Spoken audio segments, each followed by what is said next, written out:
May mga kumakalat na balita na nanliligaw si Alden Richards kay Catherine Bernardo. Totoo ba talaga ito o hindi?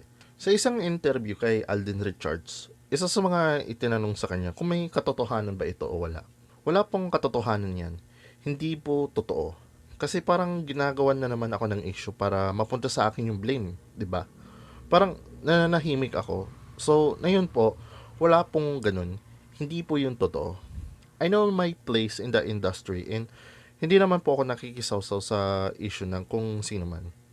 Tinanong din si Alden Richards kung nag-reach out ba siya kay Catherine after ng breakup with Daniel bilang kaibigan.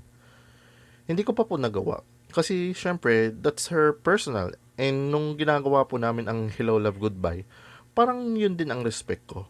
Anything that has to do with that angle, yung sa kanila ni Daniel, hindi po ako nakikialam.